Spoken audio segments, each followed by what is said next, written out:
100 ஆண்டுகளுக்கு பிறகு திருப்பரங்குன்றத்துல அந்த தீபத்தூண்ல மகாதீபம் ஏற்றப்பட போகுது அப்படின்னு இன்னைக்கு ஒட்டுமொத்த தமிழக இந்துக்களும் உலகமெங்கும் இருக்கக்கூடிய இந்துக்களும் நம்ம ஆவலோட எதிர்பார்த்துக்கிட்டு இருக்கோம்.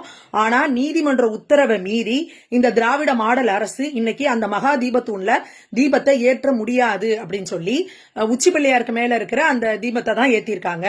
இதை திரும்ப ராம ரவிக்குமார் அவர்கள் அந்த மனுதாரர் திரும்ப கோர்ட்டை நாடி இருக்காரு.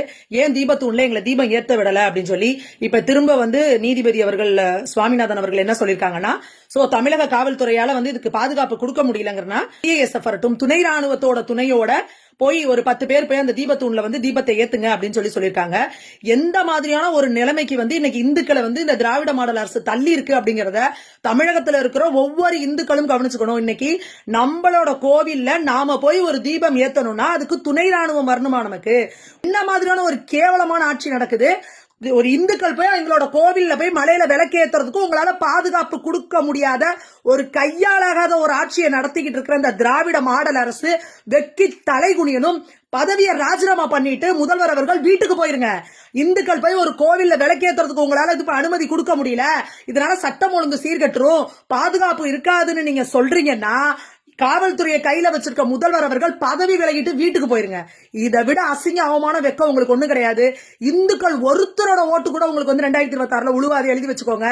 இந்துக்களை நீங்க இப்படி எல்லாம் வஞ்சிப்பீங்க, ஆனா ஓட்டு போடுறதுக்கு மட்டும் உங்களுக்கு இந்துக்கள் வேணுமா?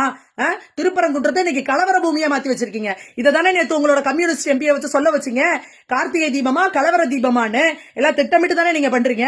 அமைதியான முறையில இந்துக்கள் போய் தீபத்தை ஏத்திட்டு அவங்க பாட்டு சாமி கும்பிட்டு போயிருப்பாங்க. இன்னைக்கு நீங்க இப்ப முடியாதுன்னு சொன்னோன்னே இன்னைக்கு அந்த இந்து சமய துறை ஆணையர் அலுவலகத்துல அத்தனை இந்துக்களும் கூடி அங்க நிக்கிறாங்க. ஏங்க ஏத்தக்கூடாதுன்னு சொன்னீங்க, என்னங்க பிரச்சனை? கோர்ட்ல போய் தீர்ப்பு வாங்கிட்டு வந்ததுக்கு அப்புறமும் நடக்கல அப்படின்னா அப்ப எப்பேற்பட்ட சர்வாதிகார ஆட்சிங்க நடந்துட்டு இருக்கு அப்படிங்கறத தமிழகத்துல இருக்க இந்துக்கள் ஒவ்வொருத்தரும் நீங்க கவனிச்சுக்கணும். முருகனை கையெடுத்து கும்பிடுற ஒருத்தர் கூட இந்த திமுகவுக்கு ஓட்டு போடக்கூடாது. அது நாமளே நம்ம கடவுள்களை அசிங்கப்படுத்துறதுக்கு சமம். நெத்தியில விபூதி வைக்கிற, ருத்ராட்சம் போட்டிருக்க, திருமணம் அணிஞ்சிருக்கிற இந்துக்கள் ஒவ்வொருத்தரும் யாரும் இவங்களுக்கு ஓட்டு போடக்கூடாது. அதுதான் இவங்களுக்கு கொடுக்கிற தண்டனையா இருக்கும்.